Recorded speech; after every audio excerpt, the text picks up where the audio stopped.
Yoboigo nigo abarai abo bakwanira igoro yoborai bekiama gia ODM ase okogosererigwa goserigwa okwana umukonyi bomurai bekiama kyo osose nigo anekia gotenena bokongo ekiagera nigo abaluya babeire bagosira ekiama kyo ase egekegetambe.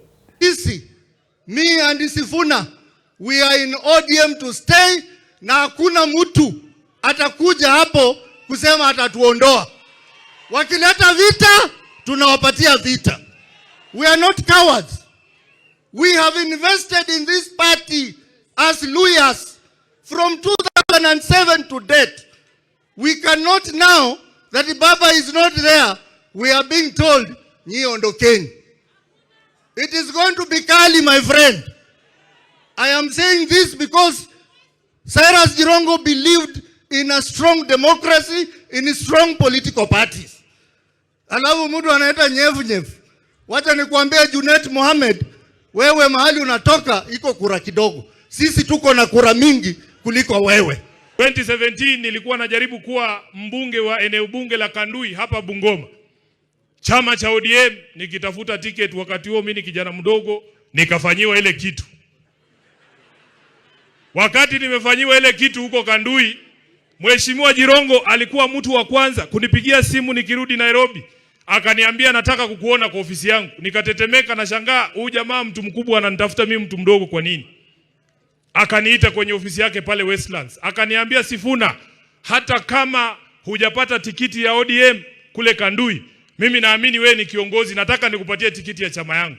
Na kwa sababu Jirongo alikuwa tofauti na hawa viongozi wengine, Jirongo ulikuwa unaweza kumkosoa na asisikie vibaya. Kuna wengine hata ukiandika tu kwa Twitter, huyu mtu ni bure, anakutumia polisi. Mtu akisema kitu kidogo tumekasirika. Jirongo nikamwambia mimi, wacha mimi nikae hapa nyuma ya Raila Odinga. Mimi I prefer to be a small fish in a big pond than to be a big fish in a small pond. And he respected my views. Wiki kadhaa baada ya hiyo, chama cha ODM wakasema, Sifuna, tunataka kupatia ticket ya Senate ya Nairobi. Kuna mtu tayari alikuwa amepewa hiyo ticket, akafanyiwa ile kitu. Nikaletewa tikiti. Jirongo akanipigia simu, akaniambia congratulations na nitakusupport. Akaniita kwa ofisi yake, akanimina kitu ya campaign. Na akaniambia familia yake Nairobi ni kubwa, wote watanipigia kura. Wako hapa, watawaambia walinipigia kura. Huyu jamaa alikuwa muungwana.